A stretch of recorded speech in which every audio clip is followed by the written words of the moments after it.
സർവേശ്വരനായ എൻ്റെ ഗുരുവിനെ പ്രാർത്ഥിച്ചുകൊണ്ട് ശിശുപതിയെ സ്മരിച്ചുകൊണ്ടും വേദിയിലും സഹസ്രിക്കുന്ന ആത്മബന്ധുക്കളെ, ഞാനിന്ന് തിരുവനന്തപുരത്തേക്ക് പോകേണ്ട ഒരു അത്യാവശ്യമാണ്. നമുക്കെല്ലാവർക്കും അറിയാം, മെയ് 6 ബന്ധപ്പെട്ടുകൊണ്ട് നമ്മുടെ ഗുരുവിൻ്റെ ആദ്യസങ്കല്പ ദിവസത്തിൽ പങ്കെടുക്കാൻ വേണ്ടി ഞാനൊന്ന് പോകണമുകൊണ്ടാണ് ഞാൻ നേരത്തെ സംസാരിക്കാമെന്നും ബാക്കിയുള്ളവരൊക്കെ പിന്നീട് സംസാരിക്കാമെന്ന് പറഞ്ഞു. ഇന്ന് കുറേ പേര് എന്നോടൊരു ചോദിച്ച ചോദ്യം, ഈ മെയ് 6 പ്രത്യേകതയെക്കുറിച്ച് സ്വാമി അന്ന് പറഞ്ഞത് വളരെ സ്പീഡിലായി, ഞങ്ങൾക്കൊന്നും മനസ്സിലായില്ല, ഒന്നും കൂടി ഒന്ന് പറഞ്ഞു തരാം എന്നൊക്കെ പറഞ്ഞു. പിന്നെ ഇന്ന് രാവിലെ ഒന്നും പറഞ്ഞിട്ടും അങ്ങനെ 2-3 പേര് പറഞ്ഞു. നമ്മൾ മനസ്സിലാക്കേണ്ടത്, നമ്മളിവിടെ ഇരിക്കുമ്പോൾ നമ്മുടെ മനസ്സ് ഇവിടെ ആയിരിക്കണം. നമ്മളിപ്പോൾ പലവരും പല ചിന്തയിലും പലതരത്തിലുള്ള കാര്യങ്ങളിലുമായി നമ്മൾ ചിന്തിച്ചു പോകുമ്പോൾ സത്സംഗം നമുക്കൊരു തലവേദനയാവും. കാരണം നമ്മുടെ തലമുറകളായി വന്നിട്ടുള്ള ഒരു ഗതികേടാണ് നമ്മളാരും ആത്മീയമായി കടന്നു പോകാനുള്ള ഒരു അറിവ് നമുക്കുണ്ടായിട്ടില്ല. നമ്മുടെ മുത്തശ്ശനായിക്കോട്ടെ, ആർക്കും ആയിക്കോട്ടെ, നമ്മുടെ എല്ലാവരിലും ഈ ഒരു ഗതികേട് നമുക്ക് വളരെ വലുതായി വന്ന് ഭവിച്ചു നിൽക്കുകയാണ്. അതിന് കാരണം ഗുരു നമുക്ക് പറഞ്ഞു തന്നു. അതിൻ്റെ അടിസ്ഥാനപരമായ കാര്യം ഗുരുവിന് മനസ്സിലായത് 1973 ഗുരു പറഞ്ഞു. അതുവരെ ഗുരുവും ഈ ധർമ്മം മുന്നോട്ട് കൊണ്ടുപോയത്. കാരണം അറിയാം, ശാന്തിഗിരി ആശ്രമത്തിൻ്റെ ആദ്യത്തെ പേരെന്തായിരുന്നു? വേഗം പറയണം. വെരി ഗുഡ്, ഗുഹാനന്ദ ആശ്രമം എന്നായിരുന്നു. അന്ന് അവിടെ വെച്ചിട്ടുണ്ടായിരുന്നത് മുരുകൻ്റെയും ശ്രീനാരായണ ഗുരുവിൻ്റെയും സിദ്ധി സാഹിബയുടെയൊക്കെ പ്രതിഷ്ഠകളാണ്. ഈ വഴി ശരിയാണെന്നായിരുന്നു ആദ്യം ഗുരുവിൻ്റെ കാര്യങ്ങൾ. അപ്പോൾ ഗുരുവിന് ഇതിൻ്റെ ശരിയും തെറ്റും മനസ്സിലാക്കേണ്ടത്, പല കാര്യങ്ങളും ചെയ്തു വന്നപ്പോൾ ആദ്യം ഫലിക്കും, പിന്നെ തിരിയും,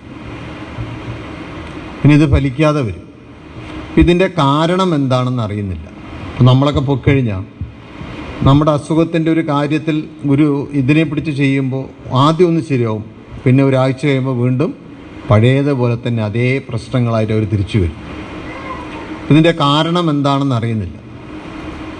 ഇതിനെയാണ് ഗുരു നമ്മൾ പറയുന്നത്, ഗുരു ആ കന്നിനാളിന് ഗുരു പർണശാലയിൽ കയറിയിരുന്ന തപസ് ചെയ്യാൻ. ഇതെന്തെന്ന് അറിഞ്ഞിട്ടേ ഞാൻ ഇനി പുറത്തിറങ്ങുള്ളൂ എന്നുള്ളൊരു തീരുമാനം. അപ്പോൾ അന്നുണ്ടായ സംഭവങ്ങളൊക്കെ നിങ്ങൾ വായിച്ചിട്ടുണ്ടാവും. ആരും പുറത്തിറങ്ങരുതെന്നും ആരും ആഹാരം കഴിക്കരുതെന്നും, അങ്ങനെ കഴിച്ച ഒരാൾ പച്ച കളറിലൊക്കെ ഛർദ്ദിച്ച കാര്യമൊക്കെ നിങ്ങൾക്കറിയാം, അടികൊണ്ടതും ഒക്കെ അറിയാം. അങ്ങനെ 5 മണിയോട് ചേർന്നിട്ടാണ് ദൈവത്തിൽ നിന്നൊരു വാക്ക് വരികയാണ്, 5 മണിക്ക് 5 മിനിറ്റ് ഉള്ളപ്പോൾ ഞാൻ വരും. അപ്പോഴാണ് ഗുരുവിന് ഇതിൻ്റെ പൂർണ്ണഭാവത്തിൽ ഇത് പറഞ്ഞു കിട്ടുന്നത്. ഇത് എന്താണ് പറഞ്ഞത്? പ്രകാശത്തിൽ നിന്ന്, ബ്രഹ്മപ്രകാശത്തിൽ നിന്ന് കിട്ടുന്ന വാക്കല്ലാത്ത ഒന്നും നമ്മൾ വിശ്വസിക്കരുത്. അങ്ങനെ വിശ്വസിച്ചു പോയതിൻ്റെ ഗതികേട് പല മഹാത്മാക്കളും കുടുങ്ങിപ്പോയി. ഇത് നമ്മളെയും പഠിപ്പിച്ചവർ, ആ മഹാത്മാക്കൾ ആ തെറ്റിൻ്റെ വശം അവരറിയാതെ നമ്മളെയും പറ്റിച്ചു. അപ്പോൾ ഇത് ഗുരു നോക്കിയപ്പോൾ ഗുരു പറയുന്നത്, ഇതിന് 25ഓളം ചതുർയുഗങ്ങളുടെ പഴക്കമുണ്ട്. എന്നുവെച്ചാൽ 10 കോടി 25 വർഷത്തിൻ്റെ മുമ്പ് നമ്മളും ജനിച്ചിട്ടുണ്ട്. അതാ ഗുരു പറഞ്ഞു, ഇല്ല എന്ന് പറയാൻ പറ്റില്ല. പക്ഷേ ഈ കർമ്മഗതര ഉള്ളിൽ നിന്ന് ജനിച്ചാണ് നമ്മൾ ജനിച്ചു വന്നത്. ഏത്? എല്ലാ മഹാത്മാക്കൾക്കും 3 കാര്യമേ പറഞ്ഞു തരാൻ സാധിച്ചിട്ടുള്ളൂ. അതെന്താ? ജനിക്കുക, ജീവിക്കുക, മരിക്കുക. 4-മത്തെ എന്താ? എന്താണ് 4-മത്തെ? ജനിമൃതി ഹരണം, ജനിമൃതി ഹരണം കരുണാകര, അല്ലേ? 4-മത്തെ അതാണ്. മൃത്യോമ അമൃതം ഗമയ. ഇത് ഈ 4-മത്തെ കാര്യം ആർക്കും പറഞ്ഞുതരാൻ സാധിച്ചില്ല. ഈ വന്ന മഹാത്മാക്കളൊക്കെ ഇതാണ് ഈ ത്രിമൂർത്തി സമ്പ്രദായം എന്ന് പറയുന്ന രീതി. അല്ല, ശിവനും ബ്രഹ്മ വിഷ്ണു അല്ല ഗുരുവർ, ഇത് മതങ്ങളാണ്. പക്ഷേ ഈ 3 കുടുങ്ങിയപ്പോൾ ഇവർക്കിതിൻ്റെ അപ്പുറത്തെ കാര്യം പറയാൻ പറ്റില്ല. ഗുരുവിന് വളരെ മനോഹരമായ ഒരു ഉദാഹരണം പറഞ്ഞു തന്ന്, ഒരു പള്ളിക്കൂടം അല്ലെങ്കിൽ സ്കൂള്, അവിടെ മനുശ്രീ പോകുന്നുണ്ട്, ക്ലാസ്സിൽ പോയി ഇരിക്കുന്നുണ്ട്, തിരിച്ചു വരുന്നുണ്ട്. മതിയോ? ദിവസം രാവിലെ ഇവിടുന്ന് പെട്ടിയൊക്കെ ഇതൊക്കെ ആയിട്ട് പോവും, അവിടെ പോയി ഇരിക്കും, തിരിച്ചു വരും. ഏതുപോലെ? ഇപ്പോൾ സത്സംഗത്തിന് ആൾക്കാർ വരുന്ന പോലെയാണ്. വീട്ടിൽ നിന്ന് വെള്ളയൊക്കെ എടുത്തിട്ട് എന്തു ചെയ്യും? ആശ്രമത്തിരിക്കും. എന്നിട്ട് ഇവിടെ എന്ത് ചെയ്യും? ഒന്നിരിക്കും. എന്നിട്ട് എന്തു ചെയ്യും? തിരിച്ചു. ഒന്നും കിട്ടിയിട്ടുണ്ടാവില്ല. അപ്പോൾ പലവരുടെ വീട്ടിൽ ഞാൻ പോയപ്പോൾ പലരും പറഞ്ഞത്, പണ്ടാവും ഇവിടെ നിന്ന് ഭയങ്കര ആരാധനയും കാര്യങ്ങളാണ്, ശാന്തിഗിരി ആശ്രമം വെള്ളിയായിനെ മറച്ചിട്ട ആൾക്കാരാണ് അവർ. ഞാൻ അവനോട് ഒറ്റ ചോദ്യം ചോദിച്ചുള്ളൂ, മോനെ ഇവിടെ എത്ര ആരാധനയുണ്ട്? ആരാധന ഞാൻ തോന്നുന്നു 4, 5, 10 എന്നൊക്കെയോ പറഞ്ഞു. ഇതുപോലെയാണത്രേ ഈ മഹാത്മാക്കളെല്ലാം നമുക്ക് വഴി പറഞ്ഞു തന്നു. ഈ ഭൂമിയിൽ ഇങ്ങനെ വന്ന് ജീവിച്ച് മരിച്ചു പോകാനുള്ളത് കാര്യം പറഞ്ഞു തന്നു. പഠിക്കാനോ അതിൻ്റെ അവസ്ഥ കടന്ന് അപ്പുറത്തേക്ക് പോകാനുള്ള വഴി അവർക്ക് കിട്ടുന്നില്ല. കിട്ടാതായപ്പോൾ എന്ത് സംഭവിച്ചു? ഈ ഭൂമിയിൽ അന്തരീക്ഷത്തിൽ ഇതൊരു മലിനീകരണമായി കയറി നിൽക്കാമെന്ന് പറയും. ഇതാണ് അന്തരീക്ഷ മലിനീകരണം എന്ന് പറയും. അപ്പോൾ നമ്മൾ ഇവിടെ പറയാറുണ്ട്, പെട്രോൾ ഉപയോഗിക്കുമ്പോഴും ഈ പെസ്റ്റിസൈഡ്സ് ഒക്കെ ഉപയോഗിക്കുമ്പോൾ ഓസോൺ പാളികൾ ഓട്ട വീഴുന്നു. ഗുരു പറഞ്ഞ അതിൻ്റെയൊക്കെ എത്രയോ ഇരട്ടി, ആയിരക്കണക്കിന് ഇരട്ടി ഈ അന്തരീക്ഷത്തിൽ അശുദ്ധമായി നിൽക്കുന്നവരുണ്ട്. അവരൊരു നിമിഷം വിചാരിച്ചാൽ ഇപ്പം നമ്മളെ തല്ലുപിടിപ്പിക്കാൻ സാധിക്കും. ഒരു നിമിഷം കൊണ്ട് ഒരാൾ ആത്മഹത്യ ചെയ്യിപ്പിക്കരുത്. ഒരു നിമിഷത്തിൻ്റെ സെക്കൻഡ് കൊണ്ട് ഒരാൾ ആക്സിഡൻറ്റ് ചെയ്ത് കൊല്ലും. അത്രയും ശക്തിവിശേഷമുള്ള ഒരു വശം ഈ സൂക്ഷ്മത്തിലുണ്ടെന്നാണ് ഗുരു പറഞ്ഞു. എന്നിട്ട് ഉദാഹരണം പറഞ്ഞത്, ശ്രീരാമൻ പോലും എങ്ങനെയാണ് ദേഹവിയോഗം സംഭവിച്ചത്? സരയൂ നദിയിൽ ആത്മഹത്യ. ഇന്നാണ് കേസാണ്. ഇന്നാണെങ്കിൽ ശ്രീരാമൻ്റെ പേർക്ക് കേസെടുക്കും അല്ലേ? യേശു കുറിച്ച് കിടന്നു. ശങ്കരാചാര്യർ എങ്ങനെ മരിച്ച്?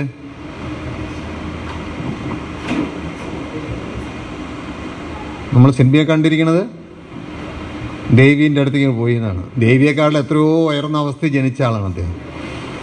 അങ്ങനെയൊന്നുമല്ല. കേദാർനാഥ് എന്ന് പറയുന്ന ഒരു സ്ഥലത്ത് വെച്ച് അദ്ദേഹം എന്ത് ചെയ്തു? ശരീരം വെടിഞ്ഞു എന്നവർ. 32ാമത്തെ വയസ്സ്. അദ്ദേഹം പറയാനുള്ള കാരണം, എനിക്ക് 3 അബദ്ധം പറ്റി. അത് ശ്ലോകമുണ്ട്, ഞാൻ സംസ്കൃതത്തിൽ വേണമെങ്കിൽ ചൊല്ലാം, അത് മലയാളത്തിൽ പറഞ്ഞുതരാം വേണമെങ്കിൽ. അതിൽ പറയുന്നത്, ഈ ലോകത്തിൽ മുഴുവൻ നിറഞ്ഞു നിൽക്കുന്ന നിന്നെ ഞാൻ അമ്പലത്തിനുള്ളിലാണെന്ന് വിശ്വസിച്ചു പോയി. ഞാൻ ചെയ്ത ആദ്യ തെറ്റാണ്. രണ്ടാമത്, നിർവചിക്കാൻ കഴിയാത്ത നിന്നെ പല ഗ്രന്ഥങ്ങൾ എഴുതി ഞാൻ നിർവചിച്ചു. അത് ഞാൻ ചെയ്ത 2ാമത്തെ തെറ്റ്.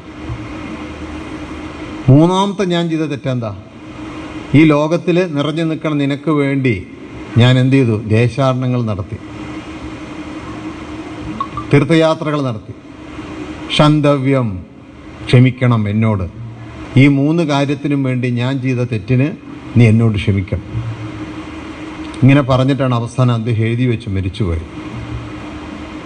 ഇതുപോലെ വന്നിട്ടുള്ള സകല മഹാത്മാക്കൾക്കും ഈ 3ൻ്റെ കർമ്മഗതിയുടെ വശം കൊണ്ട് അന്തരീക്ഷ മലിനകരമായി നിൽക്കുന്ന ഇവർ, ഇതിലൂടെ ഞാനും നിങ്ങളൊക്കെ ജനിച്ചിട്ടുണ്ട്. ഇവിടെ ഇരിക്കുന്ന ആരും അല്ലാതെ ജനിച്ചിട്ടില്ല, ഗുരുവിൻ്റെ സങ്കല്പത്തിലല്ലാതെ. 72-ന് ശേഷം മാത്രമാണ് അതിന് കുറച്ച് മാറ്റം വന്നെന്ന് ഗുരു പറഞ്ഞു.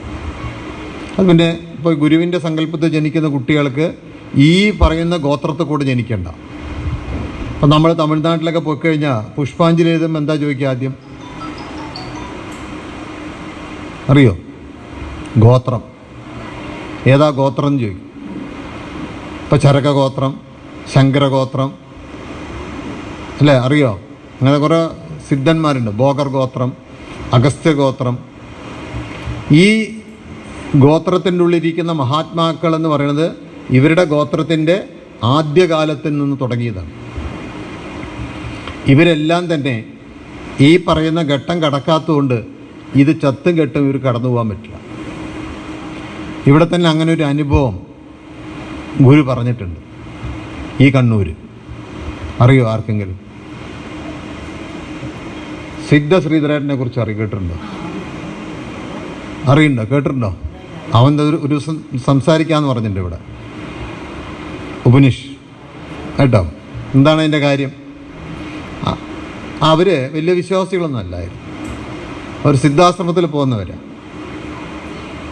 ഒരു ദിവസം ഈ വ്യാപാരി വ്യവസായി ഏകോപന സമിതിയുടെ ഒരു യാത്രയുള്ളപ്പോൾ നമ്മുടെ ദാമോദരേട്ടൻ എല്ലാവരും അവരെ കൊണ്ടുപോയി ഗുരുവിൻ്റെ അടുത്ത് കൊണ്ടുപോയി. അപ്പം ഇവരെയാണ് ഗുരു മാക്സിമം നോക്കുന്നത്. ആരെ? സിദ്ധ ശ്രീധരേട്ടൻ. ഉപനിഷത്ത് എന്നിട്ട് ആൾ കൂടെ വരും. കണ്ടിട്ടുണ്ടോ? നിങ്ങൾ അതിന് കണ്ടിട്ടുണ്ടോ? ഇന്നല്ല, എപ്പോഴും വരാറുണ്ട്. എൻ്റെ കൂടെയൊക്കെ ഇതിന് വരാറുണ്ട്. അപ്പോൾ അവരുടെ വീട്ടിലേക്കൊന്ന് നിങ്ങൾ പോകണം. ഞാൻ പറഞ്ഞ കാര്യമൊക്കെ അവിടെ കാണാൻ പറ്റും.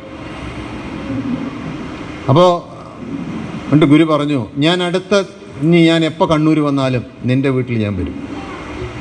ഇയാളാകെ ഞെട്ടി. ഇപ്പം ഞാൻ വരുന്നു പറഞ്ഞപ്പോൾ തന്നെ സാധാരണ മന്ത്രിപ്രസാദം വരുമ്പോൾ തന്നെ വേണ്ട പറയുന്നത്. കാരണം തുടയ്ക്കണം, വൃത്തിയാക്കണം, അത് ചെയ്യണം, തുടയ്ക്കണം, കാറ്റ് വെക്കണം, ഇത് ചെയ്യണം. അതുകൊണ്ട് നാളെ വന്നാൽ മറ്റന്നാളെ വന്നാൽ മതി പറയുന്ന ആൾക്കാരാണ് ഗുരു. അപ്പോൾ അത് കഴിഞ്ഞിട്ട് ദാമോദരേട്ടൻ്റെ വീട്ടിൽ വെച്ച് ഗുരു സംസാരിച്ചുകൊണ്ടിരിക്കുമ്പോഴാണ് ഗുരു പറയുന്നത്, എൻ്റെ വീട്ടിൽ ഞാൻ വരും. പിന്നെ അത് വിശദമായി ഉപനിഷത്ത് പറയട്ടെ. ഞാൻ അതിൻ്റെ ബാക്കി ഭാഗങ്ങളെ പറയുന്നുള്ളൂ. കാരണം അവരുടെ ഒരു പിതൃ അല്ലെങ്കിൽ അവരുടെ മുത്തശ്ശൻ സിദ്ധാശ്രമത്തിലെ അന്തേവാസിയായി. അദ്ദേഹം ഒരു ദിവസം 19.5 മണിക്കൂർ ഹഠയോഗം ചെയ്യും. അവർ രാജയോഗം കണ്ടാണ് ഹഠയോഗം ചെയ്യുന്നത്. എന്നിട്ട് ഈ ജീവന് അങ്ങ് കടന്നു പോകാനും പറ്റില്ല, ഇങ്ങോട്ട് ഇറങ്ങി വരാനും പറ്റില്ല. ഇത് അവിടെ അല്ലാതെ ഇവിടെ ഇല്ലാതെ കിടക്കുകയാണ്.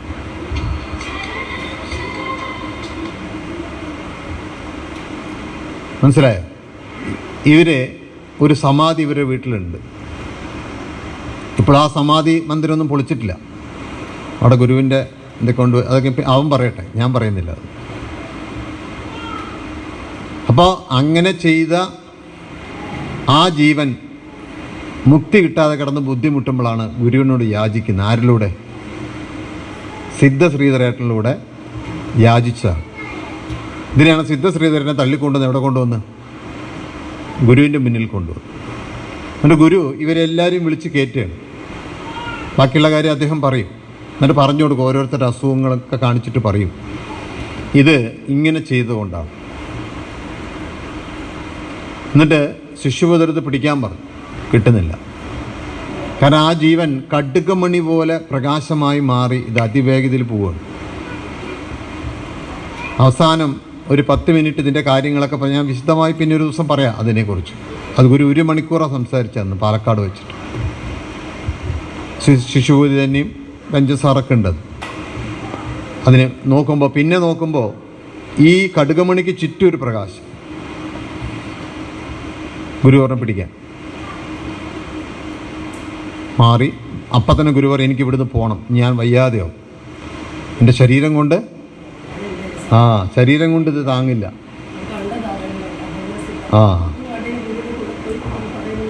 ഉണ്ടായിരുന്നു അല്ലേ? അങ്ങോട്ട് വീട്ടിൽ കൊണ്ടുപോകണം ബ്രോ. അപ്പം ഇത് എന്താണെന്നതിൻ്റെ കാരണം പറഞ്ഞ് 10,25 വർഷത്തിൻ്റെ ഗതികേടിൽ ജനിച്ച നമ്മളിലൊക്കെ ഇതുപോലത്തെ ജീവൻ രക്ഷപ്പെടാൻ പറ്റാത്ത രീതിയിലുള്ള മഹാ ആചാര്യന്മാരെ നമ്മുടെ പിതൃക്കളുണ്ടാവും. ഈ ഗതികേടാണ് നമ്മുടെ വീട്ടിൽ ഭാര്യയും ഭർത്താവും ഒക്കാതെ പോകുന്നതും, നമ്മുടെ വീട്ടിൽ മക്കളൊക്കാതെ പോകുന്നതും, നമുക്ക് രോഗങ്ങൾ വരുന്നതും, നമുക്ക് ദുരിതങ്ങൾ ഉണ്ടാക്കുന്നതും, ആക്സിഡൻ്റ് ഉണ്ടാക്കുന്നതും ഉൾപ്പെടെ ഇങ്ങനെയുള്ള കാര്യങ്ങളാണെന്ന് ഗുരു പറഞ്ഞു.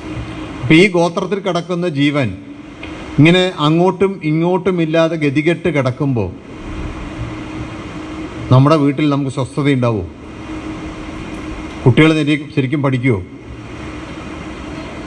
അപ്പോൾ അതാണ് പറഞ്ഞത്, ഈ ഗോത്രത്തെ ശുദ്ധീകരിക്കേണ്ട വഴി ദൈവം ഗുരുവിന് 1973 കാണിച്ചു കൊടുക്കുന്നത്.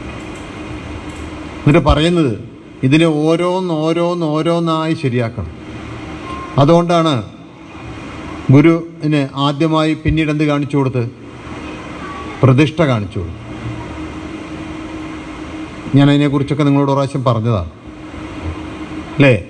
കല്ലാറിലെ ഗുരുവിൻ്റെ രൂപം വെച്ചിട്ട് തന്നെ പ്രതിഷ്ഠ ചെയ്ത സമയത്ത് സ്വാത്വിക ജന്യക്കാണ് താമരയുടെ രൂപത്തിൽ ഇത് കാണിച്ചു കൊടുക്കും. അതുകൊണ്ട് എല്ലാവരും ചോദിക്കുന്നത് RSS ആണോ നമ്മളെന്ന് ചോദിക്കുന്നത്. അല്ല, നമ്മൾ RSS ആയിട്ടൊന്നും ബന്ധമില്ല, താമരയായിട്ട് BJP ആയിട്ടൊന്നും നമുക്ക് ബന്ധമില്ല.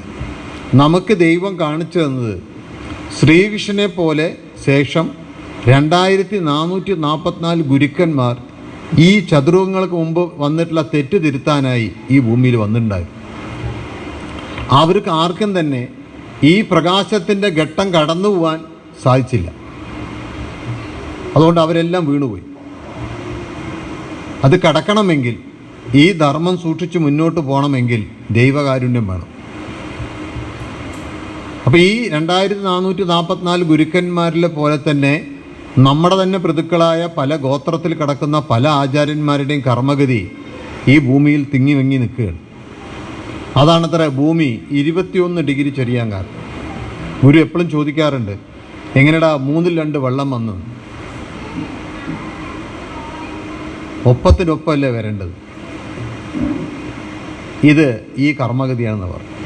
സത്യജ്ഞാനൻ എന്ന് പറയുന്ന ഒരു മഹാത്മാവിന് പറ്റിയ സമയത്ത് ഉണ്ടായ പ്രോബ്ലം, നമ്മൾ ഉദാഹരണം പറയുകയാണെങ്കിൽ നമ്മുടെ ഇലക്ട്രിസിറ്റി KSEBയെ കുറിച്ച് പറയാം. KSEBിയിൽ ഒരു ഏരിയയിലെ സബ്സ്റ്റേഷനിൽ ഒരു പ്രശ്നം വന്നപ്പോൾ KSEB എന്ത് ചെയ്തു? ആ സ്റ്റേഷൻ മൊത്തം കൂടെ ഓഫ് ചെയ്തു. എന്തിനു വേണ്ടി ഇത് ഓഫ് ചെയ്ത്? ഇല്ലെങ്കിൽ പിന്നീടെല്ലാം സകലതും അടിച്ചു പോകും. അങ്ങനെ 10 മണിക്കൂറും 25 മിനിറ്റ് കഴിഞ്ഞിട്ടാണ് പിന്നീട് പതുക്കെ അതിൻ്റെ ഓരോ സെക്ഷൻ ഓൺ ചെയ്ത് കൊടുക്കുന്നത്. അപ്പോൾ ഇതിന് മുമ്പുണ്ടായിട്ടുള്ള പ്രശ്നം എന്താണെന്ന് ആർക്കും മനസ്സിലാവാൻ പറ്റുന്നില്ല. അഥവാ മനസ്സിലായാൽ തന്നെ അത് തിരുത്താനും പറ്റുന്നില്ല. അഥവാ തിരുത്താൻ നോക്കിയാൽ അവർ അപകടത്തിൽപ്പെടും. അതാണ് യാജ്ഞവൽക്കൻ്റെ കാര്യം പറയുമ്പോഴും ജനക മഹാരാജാവിൻ്റെ കാര്യം പറയുമ്പോഴും അഷ്ടവക്ര മഹാർഷിയുടെ കാര്യങ്ങൾ പറയുമ്പോഴും ഇങ്ങനെ പറഞ്ഞു വന്നാൽ മഹാത്മാഗാന്ധി വരെ വന്ന് നമ്മൾ ഗുരു സംസാരിക്കുമ്പോൾ ഗുരു പറയണത് ഇവരൊക്കെ അപകടങ്ങളിലേക്ക് അത് ചാടിയത്. ഈ അപകടത്തിന് കാരണം ഈ നിൽക്കുന്ന സൂക്ഷ്മഭാവമാണ്. നിങ്ങളുടെ വീട്ടിൽ അപകടം ഉണ്ടാക്കുന്നതും ഇന്നത്തെ ഗുരുവാണിയിലൊക്കെ ഗുരു പല സ്ഥലത്തു നിന്ന് രാവിലെ വായിച്ചു. ചിലവർക്ക് ഭക്തി പെട്ടെന്ന് അങ്ങോട്ട് വരും, ചിലവർക്ക് ഭക്തി പെട്ടെന്ന് അങ്ങോട്ട് പോകും. ഈ ഭക്തി വരുത്തുന്നതും ഭക്തി കളയുന്നതും ആരാ? നമ്മുടെ ആരാധിച്ചവയും നമ്മൾ എന്തിനെല്ലാം പിടിച്ച് ഗോത്രത്തിൻ്റെ കർമ്മമുണ്ടോ അത് ഞാൻ നിങ്ങളുടെ വീട്ടിൽ വന്നോ പറഞ്ഞു 5 എണ്ണമാണ്. മതം, ജാതി, ജാതകം, ദുർദേവത ആരാധന, അതനുസരിച്ച് ജീവിതചര്യ. ഇത് 5 നിങ്ങളെ വട്ടത്തിരിപ്പിക്കും. നിങ്ങളോട് നമസ്കരിക്കുമ്പോൾ തന്നെ ശ്രദ്ധിച്ചറിയാം അവൻ ഏത് ആരാധനാ കർമ്മത്തിനാണ് വന്നിട്ട് നമസ്കരിക്കണം. നമുക്ക് കണ്ടാൽ അറിയും. എന്താ കാരണം? അത് ഗോത്രത്തിൽ കിടക്കുന്ന ഗതികേടാണ്. ഇത് മാറിക്കിട്ടണമെങ്കിൽ ഇതാ പറയും, ഇത് അങ്ങനെ മാറില്ല എന്നാണ് ഗുരു പറഞ്ഞു. നിങ്ങൾ വിചാരിച്ചാലോ നിങ്ങൾ തള്ളിയാലോ ഒന്നും ഇത് മാറിപ്പോവില്ല. ഇത് സൂര്യൻ്റെയും അപ്പുറത്തേക്ക് കടന്നു നിൽക്കുകയാണ്. ഈ സൗരയൂഥത്തിനല്ല, ഈ കണങ്ങൾ, ഈ ജീവൻ്റെ ശേഷിത്വം പലതും ഇവിടുന്ന് കടന്നു നിൽക്കുന്നു ആ ഗുരു പറഞ്ഞു. അതാണ് ഗുരു എപ്പോഴും ചോദിക്കാറ്, നിങ്ങൾ 27 നക്ഷത്രമല്ലേ പറഞ്ഞിട്ടുള്ളൂ, പിന്നെ ഈ കാണുന്ന നക്ഷത്രങ്ങളൊക്കെ എന്താണ്? ഇതിൽ പകുതിയും ഇരുട്ടിലുണ്ടെന്നാണ് അവർ. ഇന്ന് മോഡേൺ സയൻസ് അതിനെ വിളിക്കുന്ന ബ്ലാക്ക് ഹോൾ എന്നാണ്. ഇതിൽ ചെന്ന് പെട്ട് കഴിഞ്ഞാൽ അവന് ഊരാൻ പറ്റില്ല. അതിലേക്ക് ചെന്ന് നമ്മുടെ ജീവൻ പെട്ടാലും പിന്നെ ഊരാൻ ബുദ്ധിമുട്ടാണ്. ഇത് കടന്നു പോകാൻ പറ്റാത്തൊരു ഗതികേടായി ഈ അന്തരീക്ഷത്തിൽ നിൽക്കുകയാണ്. അത് ഭൂമിയുടെ അന്തരീക്ഷം നിന്നുകൊണ്ട് ഈ ജനിക്കുന്ന കുട്ടികളെല്ലാം ഈ ഗോത്രത്തിൻ്റെ DNA വരുള്ളൂ. വരുമ്പോൾ എന്താ സംഭവിക്കുന്നത്? ഈ മുൻകാലത്തിൽ എന്തെല്ലാം ചെയ്തു വെച്ച വാസനകളുണ്ടോ ഈ വാസനയും കൊണ്ട് ഈ വരുള്ളൂ ജീവൻ. അതുകൊണ്ടാണ് മൂത്ത കുട്ടിയുടെ സ്വഭാവം ആർക്കുണ്ടാവില്ല, രണ്ടാമത്തെ കുട്ടിക്ക് ഉണ്ടാവില്ല. പൂർണ്ണശ്രീയുടെ സ്വഭാവം ചേച്ചിക്ക് ഉണ്ടാവുമോ? ഉണ്ടാവില്ല. നിങ്ങളുടെ വീട്ടിൽ വേണമെങ്കിൽ എടുത്തു നോക്കൂ. അതുകൊണ്ടാണ് ഒരു കുട്ടി ഭയങ്കര ഭക്തിയായിരിക്കും ഗുരുവിൻ്റെ കൊണ്ട്, മറ്റേ ആൾ എന്താ പറയുക, അമ്മയ്ക്ക് വേറെ പണിയൊന്നുമില്ലായിരിക്കും അല്ലേ? ചോദിക്കും എൻ്റെ കാരണം ഇവിടെയാണെന്നാണ് ഗുരു പറഞ്ഞു. ഒരാൾ വലിയ പൈസക്കാരനാവും, മറ്റേ ആൾ പിച്ചക്കാരനാവും. ഇങ്ങനെ കിടക്കുമ്പോഴാണ് ഗുരു പറഞ്ഞത് നിങ്ങളിത് തിരുത്തണം. ഇത് തിരുത്താൻ വന്ന മഹാത്മാക്കൾക്ക് ഒരു പരിധിവരെ പറഞ്ഞപ്പോഴും നമ്മൾ കുറച്ചുപേരെ എടുത്തു, ബാക്കിയുള്ളവരെ വിട്ടു. നിങ്ങൾ ഗുരു ചോദിച്ച ചോദ്യം വളരെ സിമ്പിളാണ്. ശ്രീകൃഷ്ണ പരമാത്മാവ് എത്രയോ വലിയ അസ്ത്രങ്ങൾ നിഷ്പ്രയാസം ഇല്ലാതാക്കിയ ആളാണ്. പക്ഷേ അദ്ദേഹം മരിച്ചത് എങ്ങനെയാണ്? സാധാരണ വേടൻ്റെ സിമ്പിൾ അമ്പ് കൊണ്ടിട്ടാണ്. നയഗര വെള്ളച്ചാട്ടത്തിൽ വീണ് ചാവാത്ത ആൾ എവിടെ വീണ് ചത്തു? വെള്ളത്തിൽ ചവിട്ടിയിട്ട് വീണ് മരിച്ചു. കേട്ടിട്ടില്ലേ? നയഗര വെള്ളച്ചാട്ടത്തിൽ വീണിട്ട് ആൾക്ക് 500 ചില്ലാനും ഒടിവുണ്ടായിരുന്നു, ആൾ മരിച്ചില്ല. പക്ഷെ അയാൾ എവിടെ മരിച്ചു? ന്യൂ ജേഴ്സിയിൽ നടക്കുമ്പോൾ വെള്ളത്തിൽ ചവിട്ടി വീണിട്ട് പലരും മരിച്ചു. ഇതുപോലെയാണ് ശ്രീകൃഷ്ണ പരമാത്മൻ. അതാണ് ഗുരു പറയുന്നത്, അതിഗംഭീരമായ സൂക്ഷ്മത്തിൻ്റെ ഭാവം ഇവിടെ ഉള്ളതുകൊണ്ടാണ് നിങ്ങളോട് എപ്പോഴും ഇറങ്ങുമ്പോഴൊക്കെ ഗുരു സൂക്ഷിക്കണം എന്ന് പറയും. ഇതിനെ തിരുത്തണമെങ്കിൽ എന്താ വഴി? ഇവിടെയാണ് ഗുരു ചോദിച്ചത് ദൈവത്തോട്. അപ്പോഴാണ് ആദ്യം ഈ പ്രതിഷ്ഠ കാണിച്ചു കൊടുക്കും. അതിലാദ്യം താമര ആദ്യം കാണിച്ചുള്ളൂ, പിന്നെ ഗുരുവിൻ്റെ രൂപം, അതെന്ന് പ്രകാശം, പിന്നെയാണ് ഓങ്കാരം കാണിച്ചു കൊടുക്കും. ഇത് പ്രതിഷ്ഠിക്കുമ്പോൾ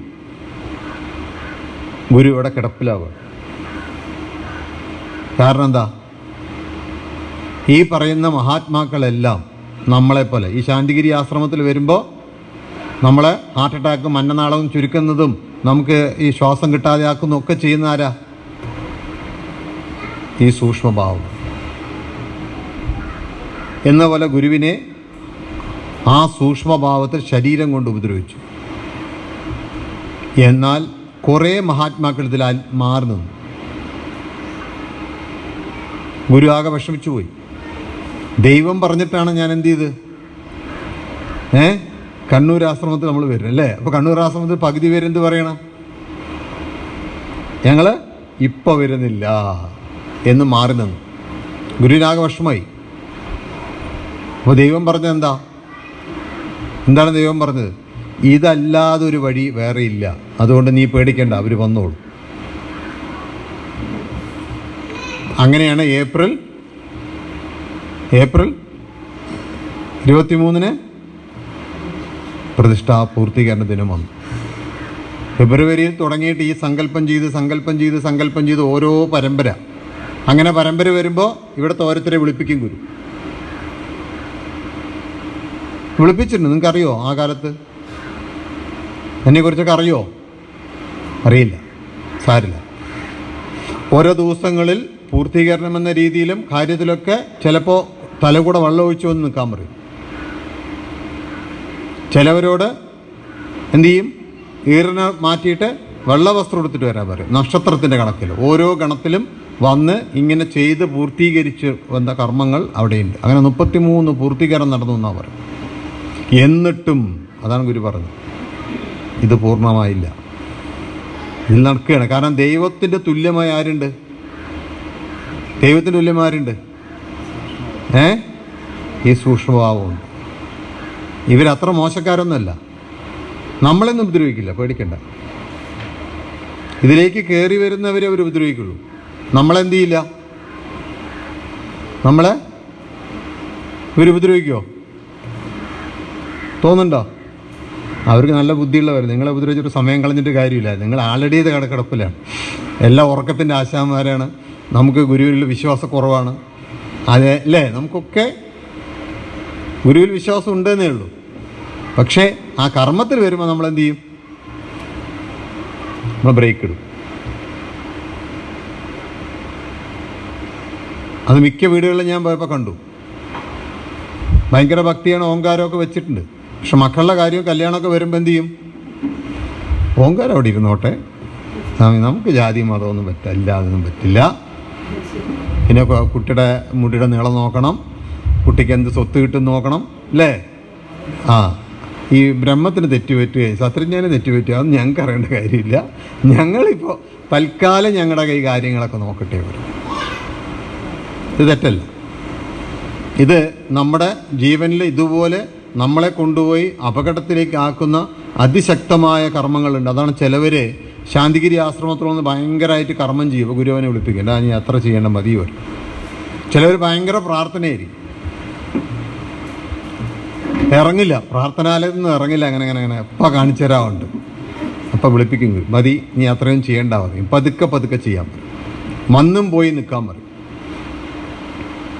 അപ്പോൾ ഇതേപോലെ ഈ സൂക്ഷ്മത്തിൻ്റെ അതിശക്തമായ ഇടപെടൽ കാരണം നമുക്ക് പലതരത്തിലുള്ള രോഗങ്ങളും വിഷമങ്ങളും വന്നു തുടങ്ങി. ഇത് ഗുരുവിൻ്റെ മുന്നിൽ പല മതക്കാരും വന്നിട്ടുണ്ട്.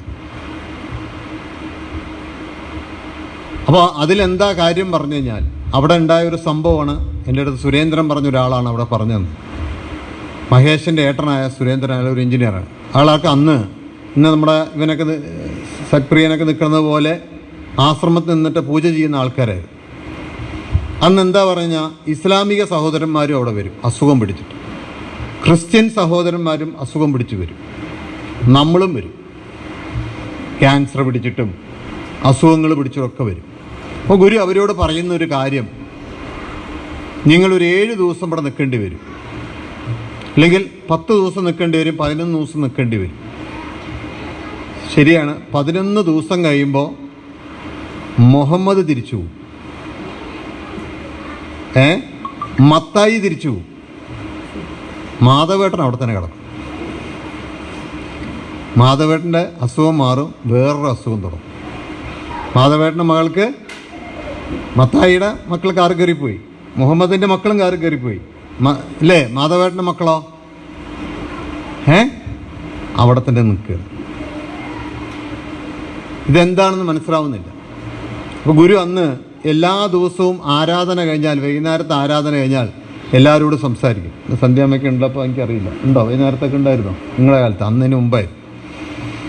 അപ്പോൾ എല്ലാ കാര്യങ്ങളും ഇങ്ങനെ ഇത് സംസാരിക്കുമ്പോൾ ഇതൊരു സംശയമാണ് നമ്മുടെ. എന്താ സംശയം? ഗുരുവിൻ്റെ ഗുരു ആരാ? മുസ്ലിമാണ്. അതുകൊണ്ട് മുഹമ്മദ് വേഗം പോയി, അല്ലേ? നമുക്ക് സംശയം വരാം. അപ്പോൾ ഗുരുവിനോട് ഈ ചോദ്യം ചോദിച്ചു എന്നവർ. എന്ത് ചോദ്യം? ഈ മുഹമ്മദിൻ്റെ മകൾക്ക് ഞങ്ങൾ 4 പേര് പിടിച്ച് നിന്നില്ല അവൾ, മനസ്സിലായ? അതിന് അയാളെ പറയുന്നുണ്ട്. മുഹമ്മദിൻ്റെ കാര്യം പറയുമ്പോൾ അയാൾ ഈ കുട്ടീനെ ഗുരുവിൻ്റെ അടുത്ത് കൊണ്ടുവരുമ്പോൾ ഇസ്ലാമിക സഹോദരന്മാരെ ആ താഴത്തുനിന്ന് തടുത്തു. താഴത്തൊരു പള്ളിയുണ്ട്, കണ്ടിട്ടുണ്ടോ? നമ്മുടെ ആശ്രമത്തിൽ, തിരുവനന്തപുരാശ്രമത്തിൽ ബാക്ക് കൂടെ പോയൊരു പള്ളിയുണ്ട്. ആ പള്ളീൻ്റെ അവിടെ വെച്ചിട്ട് ഇസ്ലാമിക സഹോദരന്മാർ തടുത്തിട്ട് പറഞ്ഞു, നീ എന്ത് പൊട്ടത്തറ കാണിക്കണേ, ഇങ്ങനെ ആൾക്കാരുടെ അടുത്ത് കൊണ്ടുവന്നിട്ട് മാറ്റാൻ പറ്റുമോ? നീയൊക്കെ എവിടുന്ന് വിവരം വെച്ചിരിക്കണം? നീ വല്ല ഹോസ്പിറ്റലിൽ കൊണ്ടുപോകും. അപ്പോൾ അയാൾ പറഞ്ഞതാ, ഞാൻ ഇനി പോകാത്ത ഒരു ഹോസ്പിറ്റലും ഇല്ല,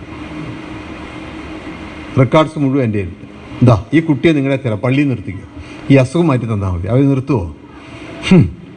അതെൻ്റെ ഇങ്ങനെ വരുമ്പോൾ കാണുന്ന പറഞ്ഞാൽ നമ്മളൊക്കെ തൂക്കി എറിയുന്ന പറഞ്ഞാൽ മെലിഞ്ഞിട്ടൊരു പെൺകുട്ടിയാണ്. പക്ഷെ ആ പറഞ്ഞ ദിവസം 7 ദിവസം കഴിയുമ്പോൾ ആ കുട്ടി ചങ്ങല അഴിച്ചു വിട്ടു. 10 ദിവസം കഴിയുമ്പോൾ ആ കുട്ടിയുടെ പ്രശ്നം തീർന്നു, ആ കുട്ടി നോർമലായി. മുഹമ്മദ് ഗുരുവിൻ്റെ വലിയൊരു വിശ്വാസിയായിരുന്നു, മക്കളൊന്നും എടുത്തില്ല. ഇതൊരു സംശയമാണ്. അപ്പോൾ ഗുരു പറഞ്ഞത്, എടാ അവർക്കൊക്കെ ഒന്നേ പ്രശ്നം വരുള്ളൂ. ആർക്ക്? മുസ്ലിമിനും ക്രിസ്ത്യാനികൾക്കും എവിടുന്നേ പ്രശ്നം വരുള്ളൂ? ഒന്നേ പ്രശ്നം വരുള്ളൂ. ഒന്നില്ലെങ്കിൽ ഒരു ജിന്നെന്ന്, ഇല്ലെങ്കിൽ അവർക്കാണെങ്കിൽ അവരുടെ അപ്പോളസ്തന്മാരുടെ ആ കർമ്മത്തിലെ കുഴപ്പം കൊണ്ടേ ആ കുട്ടി വരും. നിങ്ങളുടെ കാര്യമോ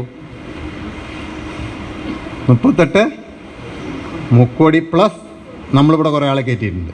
എന്തൊക്കെയാണ്? ഗുളികൻ, കുട്ടിച്ചാത്തൻ, അല്ല ഇവിടെ വേറെ ആളില്ലേ, എന്താണ് മുത്തപ്പൻ, മച്ചിന് മുകളിലുള്ള ആൾ, മച്ചിൻ്റെ താഴെയുള്ള, ഇതൊക്കെ എക്സ്ട്രയാണ്. ഇതൊക്കെ കണ്ണൂരുകാരുടെ വക എക്സ്ട്രാ കയറ്റിയതാണ്. ഇതിൻ്റെ എല്ലാത്തിൻ്റെയും കർമ്മഗതി ഈ ഇരുട്ട് കിടക്കുന്ന ഗുരു അതാ പറഞ്ഞു, എടാ ഇതിനെല്ലാം ആരാധിച്ചു പോയ നിൻ്റെ പൃഥു ഇതിൻ്റെ കീഴിൽ പോയി ഇരുട്ട് കിടക്കുകയാണ്. ഇവർ ജനിച്ചും പോയി. ആര്? ഈ മുത്തപ്പനും പോയിട്ടുണ്ടാവും, മച്ചിലോട്ട് ഭഗവതിയൊക്കെ വേറെ ജനിച്ചു പോയിട്ടുണ്ടാവും. ഇത് നാഥനില്ല കളരിയിൽ പോയിട്ട് നമ്മൾ ഇരിക്കുകയാണ് ഇരുട്ടത്ത്. ഇപ്പം രക്ഷപ്പെടും, ഇപ്പം വിളിക്കുമ്പോണ്ട്. അപ്പോഴാണ് നമ്മുടെ ഗോത്രത്തിൽപ്പെട്ട ഒരു സുരേന്ദ്രൻ എന്ത് ചെയ്യുന്നു? പ്രകാശത്തിൻ്റെ മുന്നിലേക്ക് നടന്നു പോകുന്നു കാണുന്നു. അപ്പോൾ ഒന്ന് മാറി കിട്ടിയാൽ നമ്മൾ എന്ത് ചെയ്യും? അടുത്തവൻ ചാടി. അടുത്തവൻ മാറുമ്പോഴോ അങ്ങനെ പലവരും ഇനിയും പോയിട്ടില്ല.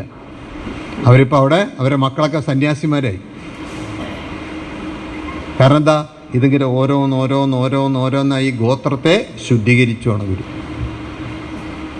അങ്ങനെ വരുമ്പോൾ ഗുരു പറഞ്ഞത്, ഈ പറയുന്ന മഹാത്മാക്കളുടെ സകല പ്രകാശവും, നന്മയുള്ള സകല ദൈവനിശ്ചയപ്രമെന്ന് വന്നിട്ടുള്ള സകല ബ്രഹ്മാക്കളുടെയും പ്രകാശം വെച്ചിട്ട് പോലും ഈ നക്ഷത്രകൂടത്തിൻ്റെ ഏതിൻ്റെയും ഒരു പ്രകാശം അനക്കാൻ സാധ്യമല്ല. കോടിക്കണക്കിനാണ്. നമ്മൾ ആകാശത്തേക്കൊന്ന് നോക്കിയാൽ മതി, അനക്കാൻ പറ്റുന്നില്ല. അപ്പോഴാണ് ദൈവം അതിലൂടെ 2 വർണ്ണവും ചേർത്ത് ഒരു പുതിയ പ്രകാശം ഈ ഭൂമിയിലേക്ക് കൊണ്ടുവരും. അതാണ് നവ ഒലി. എന്താണ് അതുകൊണ്ട്? എൻ്റെയും നിങ്ങളുടെയും ഗോത്രത്തിൽ ശ്രീധരേട്ടൻ്റെ അല്ലേ, സിദ്ധ ശ്രീധരേട്ടനെ പോലത്തെ 19.5 മണിക്കൂർ ഹഠയോഗം ചെയ്ത് ജീവനെ കടുകമണി പോലെ ആക്കി വളർത്തിക്കൊണ്ടുവന്നിട്ടുള്ള മഹാത്മാക്കൾ, അല്ലെങ്കിൽ സുബ്രഹ്മണ്യനെ പോലെ ശരീരം, മുരുകൻ്റെ കഴിവെന്താ? ശരീരത്തിനെ കണ്ണാടി പോലെ ആക്കുന്നവർ. അയ്യപ്പൻ്റെയൊക്കെ കഴിവെന്താ? ഇതുപോലത്തെ യോഗ ചെയ്തുകൊണ്ട് ഈ ജീവനെ അതിൻ്റേതായ തലങ്ങളിലേക്ക് കടത്തിക്കൊണ്ടുപോയിട്ട് ഇത് എന്ത് ചെയ്യണമെന്ന് അറിയാതെ അവിടെ പോയി നിൽക്കുകയാണ്. അവിടെ പോയിട്ട് എന്ത് ചെയ്യണമെന്ന് അറിയില്ല. ഇത് വിമാനം പറപ്പിച്ച പോലെയാണ്. വിമാനം മുകളിൽ പോയപ്പോഴാണ് പൈലറ്റ് ആലോചിക്കുന്നത്, എന്താണ്? ടയറില്ല, ഇനി അവിടെ നിന്ന് ഇറങ്ങാനും പറ്റില്ല, അവിടെ നിൽക്കാനും പറ്റില്ലാത്ത അവസ്ഥ, ഗതികേടാണെന്ന് പറഞ്ഞു. ഇതാണ് ശങ്കരാചാര്യർക്കും പറ്റിയത്, ഇതാണ് നബി തിരുമേനിക്കും പറ്റിയത്, ഇതാണ് യേശു ക്രിസ്തുവിന് പറ്റിയത്. നിങ്ങൾ യേശു ക്രിസ്തുവിനെ പറയില്ല 30 വെള്ളിക്കാശിന് ഒറ്റി കൊടുത്തു, അതൊന്നും സത്യമല്ല. ആ ശിഷ്യന് ഉറപ്പുണ്ടായിരുന്നു, എൻ്റെ ഗുരുവിനെ നിങ്ങൾക്ക് തൊടാൻ പറ്റില്ല. എന്താ പറഞ്ഞതറിയോ? ഞാൻ വേണമെങ്കിൽ എൻ്റെ ഗുരുവിനെ കെട്ടിപ്പിടിച്ച് ഉമ്മ വയ്ക്കാം, എന്നാലും ദൈവപുത്രനെ നിനക്ക് കാണാൻ സാധ്യമല്ല. പക്ഷെ സംഭവിച്ചെന്താണ്? അവിടെ എന്താ സംഭവിച്ചത്?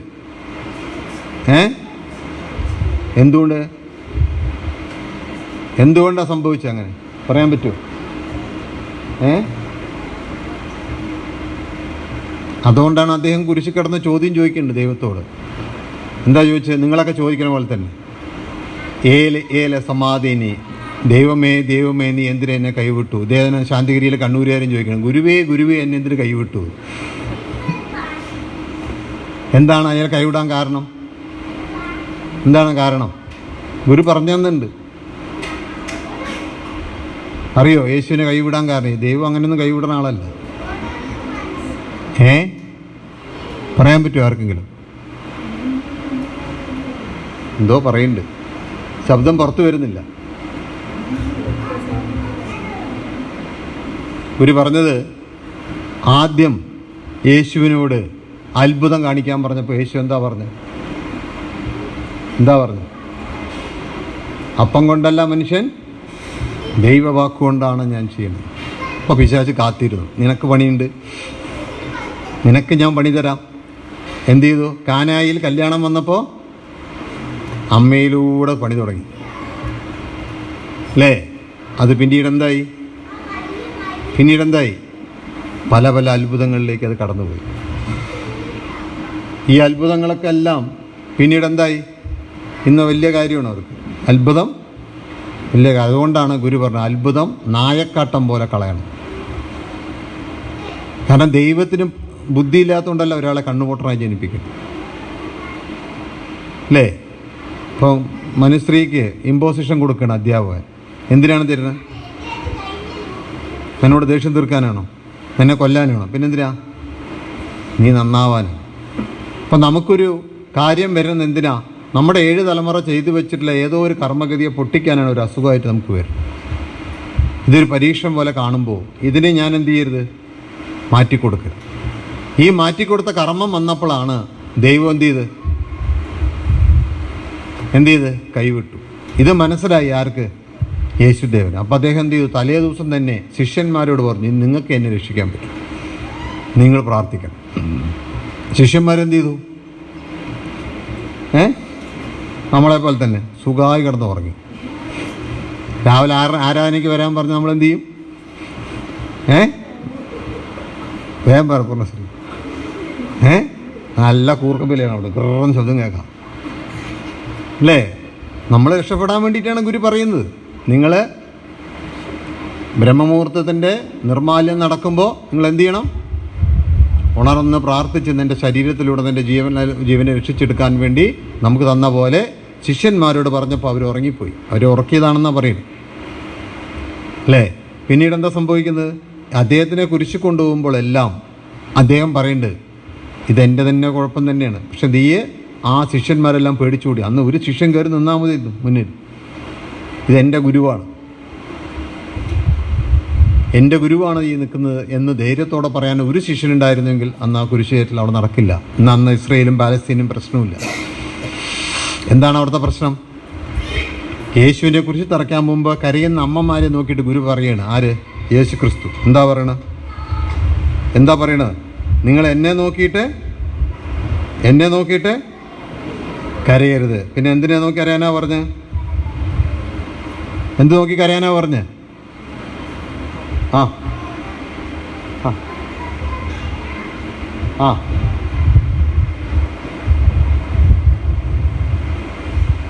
ഓ ആയിക്കോട്ടെ.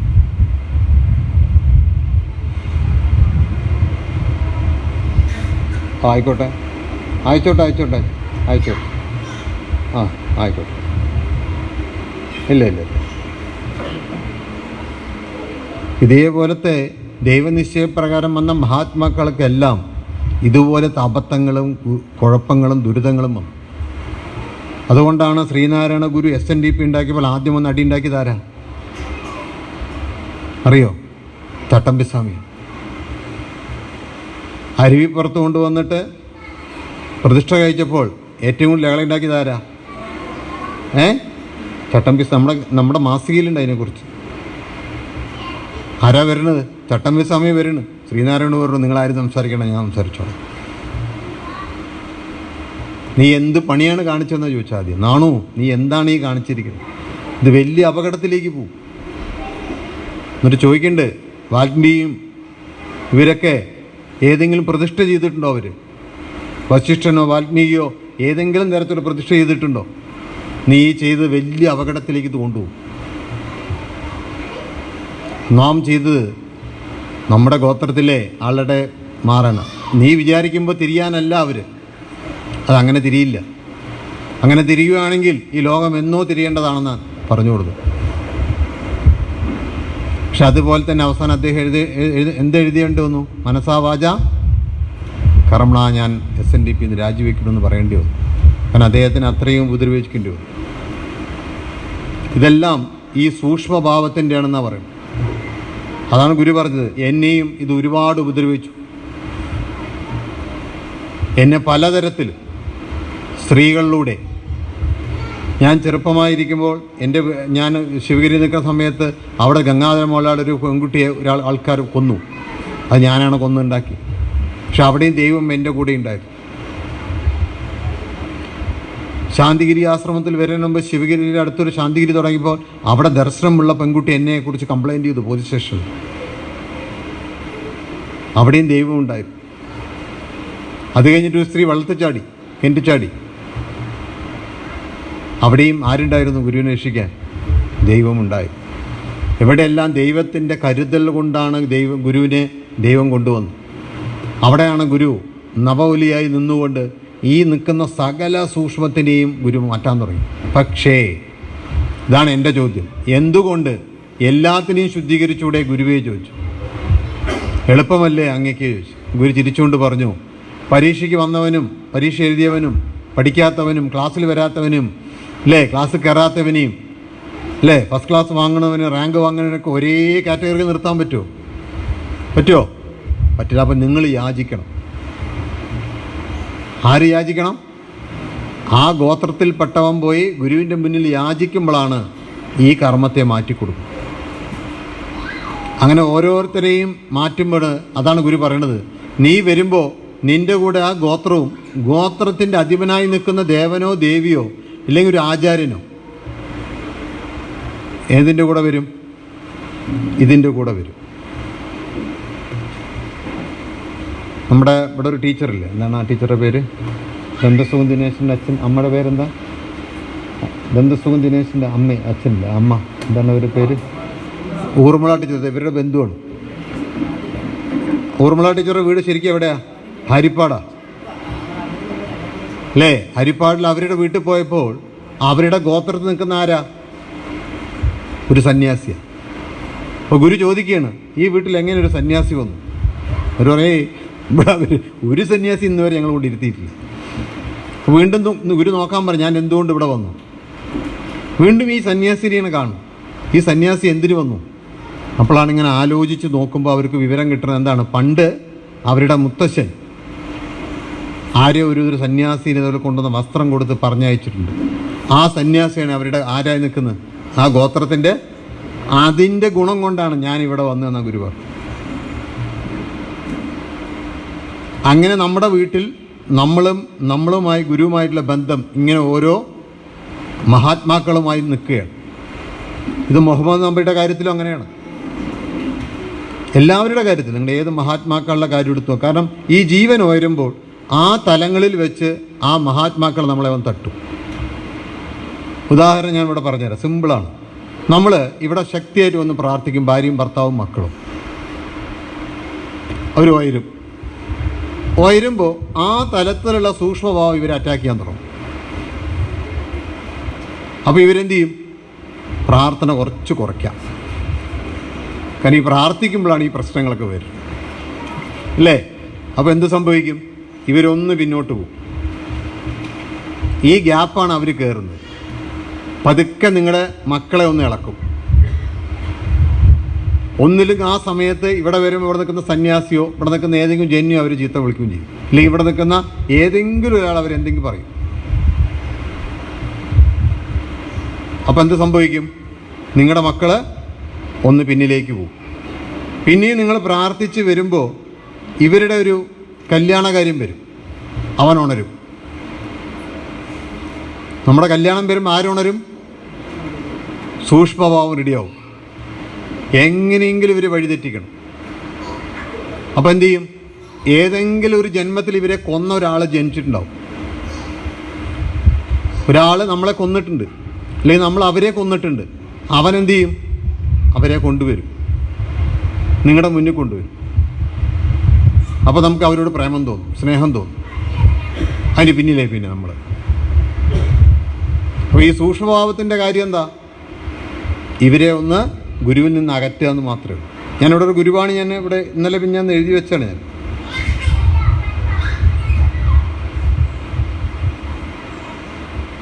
ഗുരു ഇങ്ങനെ പറയണത്, നമുക്ക് തെറ്റ് വന്നിരിക്കും, നമ്മുടെ പൂർവികന്മാരിലും എല്ലാവർക്കും തെറ്റ് വന്നിരിക്കും.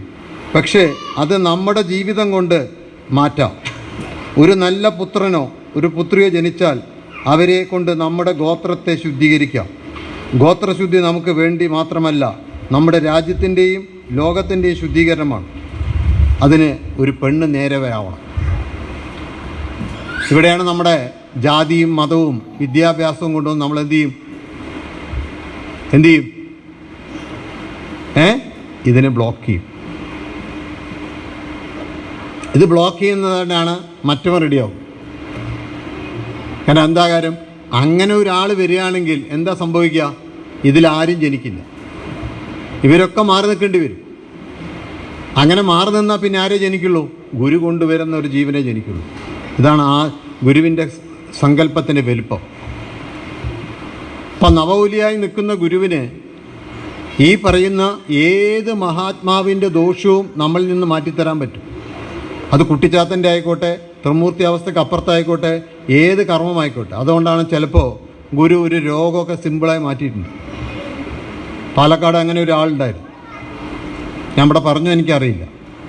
ഒരു കോൺഗ്രസ് നേതാവാണ്, പക്ഷെ അത് ചെവി കേൾക്കില്ല. 8ാമത്തെ വയസ്സാവുമ്പോൾ 8ാം ക്ലാസ് പഠിക്കുമ്പോൾ ഓണപ്പരീക്ഷ കഴിയുമ്പോൾ അവരുടെ കുടുംബത്തിലെല്ലാവർക്കും പനി വരും. പനി വന്നു കഴിഞ്ഞാൽ പിന്നെ എന്താ സംഭവിക്കുക? ചെകിട് പോവും. അപ്പോൾ ഇവർ ഗുരുവിൻ്റെ അടുത്ത് വന്നു, വലിയ വിശ്വാസിയൊക്കെ ആയി. അപ്പോൾ കുട്ടികളൊക്കെ ചെറുതാ. അപ്പോൾ ഗുരു പറഞ്ഞു, ഇവന് ഈ അസുഖം വരും. ആർക്ക്? ഈ പയ്യന്. നീ അപ്പം എൻ്റെ അടുത്ത് കൊണ്ടുവരണം. അതിന് കാരണം പറഞ്ഞത്, അവർ ആരാധിക്കുന്ന ഒരു ഭഗവതി ക്ഷേത്രം, വലിയ ചെമ്മട്ടം ഭഗവതി പറഞ്ഞ അവിടുത്തെ ഏറ്റവും വലിയ ക്ഷേത്രങ്ങളിലൊന്ന് അവരുടെയാണ്. അതിൻ്റെ ഫലം കൊണ്ടാണെന്ന് പറഞ്ഞു. അങ്ങനെ ഈ പയ്യൻ 8ാം ക്ലാസ് എത്തി. നമ്മളതൊക്കെ മറക്കുമല്ലോ, ഗുരു പറഞ്ഞതൊക്കെ നമുക്ക് മറന്നുപോകും. 8ാം ക്ലാസ്സൊക്കെ എത്തി, ഓണപരീക്ഷ കഴിഞ്ഞു. ഇവനെ പിന്നിൽ നിന്ന് അവൻ്റെ അമ്മ വിളിക്കുമ്പോൾ തിരിഞ്ഞു നോക്കണില്ല. പിന്നെയും വിളിച്ചു, ഇവൻ വിളി കേൾക്കുന്നില്ല. കുറച്ച് കഴിയുമ്പോൾ ഇവർക്ക് മനസ്സിലായി ഇവൻ്റെ ചെകിട് പോയി. അവനൊന്നും മനസ്സിലാവുന്നില്ല. വീട്ടിൽ കൂട്ടക്കരച്ചിൽ. കാരണം ഇദ്ദേഹത്തിനും അങ്ങനെയാണ്, ഇദ്ദേഹത്തിൻ്റെ അച്ഛനും അങ്ങനെയാണ്, എല്ലാവർക്കും ഈ അസുഖമുണ്ട്. എന്നാൽ ഗുരു വിഷം വെക്കാനും സമ്മതിക്കുന്നില്ല. അവസാനം എന്തായി? എല്ലാവരും പറഞ്ഞു, ചിലവർക്കൊക്കെ ഓർമ്മ വന്നു. അവർ പറഞ്ഞു, പണ്ടേ ഗുരു പറഞ്ഞതല്ലേ, നീ എന്തിനാ ഇങ്ങനെ വിഷമിക്കുന്നു, നീ ചെല്ലുക. അങ്ങനെ ഇവരവിടെ ചെന്നു. തിരുവനന്തപുരം ആശ്രമത്തിലെത്തി. ഗുരു നോക്കുന്നില്ല. ഗുരു പറഞ്ഞു, പിന്നെ സംസാരിക്കാം, പോയി പ്രാർത്ഥിക്കുക. അങ്ങനെ 3, 4, 5 ദിവസങ്ങൾ കഴിഞ്ഞു. ഒരു ദിവസം ഗുരു വിളിപ്പിച്ചു. നിനക്കെന്താ, പറഞ്ഞാലൊന്നും കേൾക്കുന്നില്ല ചോദിച്ചു. പറഞ്ഞൊന്നും കേൾക്കുന്നില്ല. അപ്പോൾ ഗുരു കുറച്ച് ഭസ്മം കൊടുത്ത് ഇങ്ങനെ ചെവിയിലിട്ടിട്ട് ഇങ്ങനെ തട്ടി. എന്നിട്ട് ഈ പോയി പ്രാർത്ഥിക്കുക. അങ്ങനെ അവർ വീണ്ടും പ്രാർത്ഥിച്ചു. അങ്ങനെ വൈകുന്നേരത്തെ ആരാധന ബെല്ല് 6 മണിയുടെ വലിയ ബെല്ലടിക്കുക. അവൻ ഞെട്ടാൻ തുടങ്ങി. അപ്പോൾ ഇവർക്ക് മനസ്സിലായി തിരിച്ചു കിട്ടി. ഒരു ഗുരു പറഞ്ഞു, ഇങ്ങനെ ആരാധന കർമ്മം ചെയ്തതിൻ്റെ ഫലമായിട്ടാണ് നിൻ്റെ കുടുംബത്തിൽ വികലാംഗൻ വന്ന് ജനിക്കും, നിൻ്റെ കുടുംബത്തിൽ മദ്യപാനി വന്ന് ജനിക്കുന്നു, നിൻ്റെ കുടുംബത്തിൽ ഇതുപോലത്തെ സ്ത്രീകൾ, മോശമായ സ്ത്രീകളൊക്കെ ജനിക്കാൻ കാരണം ഈ ധർമ്മത്തിലാണ്. മാത്രമല്ല നിങ്ങളുടെ വീട്ടിൽ ഭാര്യ ഭർത്താവ് എന്ന് വെറും ഫുൾ അഡ്ജസ്റ്റ്മെൻറ്റ് ജീവിതമായിരിക്കും. അല്ല എന്ന് പറയുന്ന ഭാര്യ ഭർത്താക്കന്മാരൊക്കെ വളരെ കുറവാണെന്നാണ് ഗുരു പറഞ്ഞു. ചിരിക്കാനല്ല ഞാൻ പറഞ്ഞു. ഞാൻ വരുമ്പോഴൊക്കെ എല്ലാവരും വെള്ളയൊക്കെ ഇട്ട് വന്ന് ഇരിക്കും. പക്ഷേ അതിൻ്റെ ഉള്ളിലുള്ള അന്തർധാര പ്രശ്നങ്ങളാണ്. കാരണം ഇതാണെന്നാണ് ഗുരു പറഞ്ഞു. അപ്പം ഇതിനെ മാറ്റണമെങ്കിൽ സാധാരണ പ്രകാശം കൊണ്ടോ സാധാരണ വർണ്ണം കൊണ്ടോ സാധിക്കില്ല. കാരണം അവരെല്ലാം അതിൻ്റെ അപ്പുറത്തെത്തിയ ജീവനാണ്. അതുകൊണ്ട് നമ്മൾ ഉയരുന്ന ഏത് ലെവലിലാണോ ആ ലെവലിലൊക്കെ ആരുണ്ട്? അതിൻ്റെ സൂക്ഷ്മഭാവങ്ങളുണ്ട്. അവർ നമ്മളെ തട്ടും. അവർ മാറിത്തരില്ല. മാറിത്തരാതാകുമ്പോൾ എന്ത് സംഭവിക്കും? നമ്മൾ താഴേക്ക് വീണുകൊണ്ടേയിരിക്കും. ഇതിന് ഗുരു വേണമെന്നാണ് പറഞ്ഞത്. ഇത് ഓരോന്നും ഗുരു കടത്തിവിടും. അപ്പോൾ വിഷമങ്ങളുണ്ടാവും, ഇല്ല എന്ന് പറഞ്ഞിട്ടില്ല ഗുരു. ഒരിക്കലും ഇതൊന്നും വിഷമം ഇല്ലാതാവുമെന്ന് ഗുരു ഒരിക്കൽ അങ്ങനെ പറഞ്ഞിട്ടില്ല. എന്നാൽ കാല് പോകേണ്ട അവിടെ എന്ത് പോവും? എല്ലോടിയും അല്ലേ? ഒരു മുറിവ് വലുതായി വന്ന് നമ്മൾ ഹോസ്പിറ്റലിൽ കിടക്കണ പകരം ഒരു 4 സ്റ്റിച്ച് ഇടേണ്ടി വരും. ഇനി അതിലും നല്ല ഇതായി വന്ന് പ്രാർത്ഥിക്കുന്നവന് ഒരു മുറിവ് വരും, പ്ലാസ്റ്റർ ഒട്ടിച്ചാൽ മതി. ഈ ഗതികേടിൽ നിന്നും രക്ഷപ്പെടാനാണ് നവകൂല ജ്യോതിർദിനം. അതാണ് ഗുരു ആദ്യ സങ്കല്പത്തിൽ ലയിച്ചപ്പോൾ ഗുരു പണ്ടേ പറയാറുണ്ട്, ഈ ശരീരത്തിലിരുന്നുകൊണ്ട് എനിക്ക് പരിമിതിയിലേ പ്രവർത്തിക്കാൻ പറ്റും. ശരീരമില്ലാതാകുമ്പോൾ ഞാൻ കോടിക്കണക്കിന് ശക്തിയുള്ളതായി മാറും. അങ്ങനെ ഗുരു ആദ്യ സങ്കല്പത്തിൽ ലയിച്ച് 10 മണി തൊട്ടിട്ടാണ് നമുക്ക് വാക്കുകൾ കിട്ടി തുടങ്ങി. ആദ്യം വന്ന വാക്കെന്താണ്? ഞാൻ സമാധിയായി എന്നല്ല പറയേണ്ടത്. പിന്നെന്താ പറയാൻ പറഞ്ഞത്? ആദ്യ സങ്കല്പത്തിൽ ലയിച്ചു എന്ന് അറിയിക്കണം. ഇത്ര മണി വരെ ഈ ശരീരം ഇവിടെ തന്നെ സൂക്ഷിക്കണം, ആരും തുടരുത്. അപ്പം എന്താ കാണുന്നത്? ചതുർഗങ്ങളായി വന്നിട്ടുള്ള ഈ തെറ്റിൻ്റെ പല ഭാഗങ്ങളും ഗുരുവിൻ്റെ പ്രകാശം കൊണ്ട് അടിച്ച് നിരത്തി അതിനെ ശുദ്ധിയാക്കുക. 10 കാണുന്ന എന്താ? നമ്മളെയൊക്കെ ഗുരു ചേർത്ത് പിടിച്ചിരിക്കുകയാണ്. എന്നിട്ട് പറഞ്ഞു, നിങ്ങളെല്ലാവരും ഓരോ ഗോത്രത്തിൻ്റെ തലവന്മാരാവുകയും നിങ്ങളെല്ലാവരും ഒരു ഗണത്തിൻ്റെ അധിപന്മാരായി, ഗണത്തിൻ്റെയും അപ്പുറത്ത് നിൽക്കുന്ന അതിസൂക്ഷ്മത്തിൻ്റെ അധിപന്മാരായി നിങ്ങളെ ഞാൻ മാറ്റിയിരിക്കും. നിങ്ങളുടെ ജീവൻ അത്രയും പവർഫുൾ ഞാൻ ആക്കിത്തരും. നിങ്ങളിത് തെറ്റിക്കരുത്. ജാതിയും മതവും ഇവിടെ കളിക്കുന്നവനെ ഞാൻ എന്തു ചെയ്യും? പ്രത്യേക ശക്തിയായി നശിപ്പിച്ചു കളയുമ്പോൾ. പിന്നെന്താ പറഞ്ഞ്? നാളെ ഇത്ര സമയത്ത് ദിവ്യപൂജാ സങ്കല്പം എന്ന സങ്കല്പത്തിൽ ഈ ശരീരം പർണശാലയ്ക്ക് എടുക്കണം. ഇതൊക്കെ വായിച്ചിട്ടുണ്ടോ? ഗുരുവിൻ്റെ 72ാമത്തെ ജന്മദിന പതിപ്പിൽ വായിച്ചു. ബ്രഹ്മത്തിന് കിട്ടിയ അറിയിപ്പ് എന്ന് പറഞ്ഞിട്ട് കൊടുത്തിട്ടു. എക്കാലത്ത് ഞാൻ തന്നെയായിരിക്കും ഇത് ഭരിക്കുക. തിങ്കളാഴ്ച പങ്ക് കൊടുക്കണം. തിങ്കളാഴ്ച പങ്ക് കഴിച്ചിട്ടുണ്ടോ? 2 കിലോ ഉണ്ടോ അല്ലേ? ഇത്രയാണ് കഴിക്കണം. അത് വാങ്ങാൻ വേണ്ടി മാത്രം നമ്മൾ ഓടും. നല്ല രസമായിരിക്കും അല്ലേ? നമ്മൾ ഉണ്ടാക്കുമ്പോൾ അത് മനസ്സിലായത്. എല്ലാ സാധനങ്ങളും ഇട്ട് ഉണ്ടാക്കണോണ്ട് നല്ല കഴിക്കാൻ നല്ല ടേസ്റ്റാണ്. എല്ലാ വ്യാഴാഴ്ചയും പൂടണം എന്നെല്ലാം അറിയിച്ചത് ആ ദിവസമാണ്. ഇതെല്ലാം ശിശുബോധം റെക്കോർഡ് ചെയ്ത് അന്ന് പിന്നെ ഈ ഇന്നത്തെ റെക്കോർഡിംഗ് ഇല്ല, ടേപ്പ് റെക്കോർഡ് വെച്ചിട്ട് റെക്കോർഡ് ചെയ്തു. ശിശുബോധം ഇങ്ങനെ പകുതി ഓർമ്മയില്ല കറങ്ങണം. അന്ന് ശിശുഭൂതി ആയിട്ടില്ലെങ്കിലും നമ്മളെല്ലാവരും ഇന്ന് വിളിക്കുന്ന ശിശുഭൂത എന്നാണെന്നാണ് ഈ വാക്കുകളൊക്കെ കിട്ടുന്നത്. അപ്പോൾ ഈ പ്രകാശം അനേക കോടി സൗരയൂഥങ്ങളിലേക്ക് കടന്ന് ഈ പറയുന്ന ഈ ഭൂമിയിലേക്ക് വരുന്ന സകല ജീവനെയും ശുദ്ധീകരിച്ചു കൊണ്ട് പോയിക്കൊണ്ടിരിക്കുകയാണ്. അപ്പോഴാണ് ഗുരു പറഞ്ഞത്, എടാ ഇനി ഈ ലോകത്ത് ജനിക്കുന്ന ഏതൊരു ജീവനും ഈ ധർമ്മം മനസ്സിലാവും. ഇനി നിങ്ങൾക്ക് ആരോട് വേണമെങ്കിലും ഈ ആശയം പറയാം, ആരോട് ഈ ആശയം പറഞ്ഞാലും ഇത് മനസ്സിലാവും. ഇനി ലോക സയൻസ് ഈ ആശയവുമായി ചേർന്ന് മാറും. അതുകൊണ്ട് ശേഷമാണ് നമ്മൾ ഈ പറയുന്ന DNA-യും ക്രോമസോമൊക്കെ നമ്മൾ കണ്ടുപിടിച്ചത്. അത് 7 തലമുറയെ ബാധിക്കുന്ന കാര്യവും അതിലൂടെ നമുക്ക് വരുന്ന രോഗത്തിൻ്റെ കാര്യമൊക്കെ നമ്മൾ കണ്ടുപിടിക്കുകയും അതിൽ ഏത് തരത്തിലുള്ള ജീവിത സ്റ്റൈലിലാണ് നമുക്ക് ഈ രോഗങ്ങൾ വരുന്നത് കണ്ടുപിടിച്ചു. അതുകൊണ്ട് ഞാൻ പറഞ്ഞു അടുത്ത നോബൽ സമ്മാനം എന്തിനാ? റിപ്പയറിംഗ് ഓഫ് DNA-ക്കാ എഴുതി വെച്ചു. പ്രൊഡിക്ഷനാണ്. നമ്മുടെ ഗുരുവിനെ പിടിച്ചിട്ടാണ് ഞാൻ പറയണതൊക്കെ. ഇത് ഗുരു ദിവസവും ചെയ്യുന്നുണ്ട് നിങ്ങളുടെ കയ്യിൽ. പക്ഷെ നമ്മൾ എന്ത് ചെയ്യണം? നമ്മുടെ നിന്നും ഗുരു പറഞ്ഞ വാക്കനുസരിച്ച് ജീവിക്കാൻ നമ്മൾ പഠിക്കണം. അങ്ങനെ പഠിക്കുന്ന ആ കർമ്മത്തിൻ്റെ ആ ധർമ്മത്തിലാണ് ഗുരു പറഞ്ഞ ആദ്യ സങ്കല്പത്തിൽ ലയിച്ചു. എന്താണ് ആദ്യ സങ്കല്പം പറഞ്ഞത്?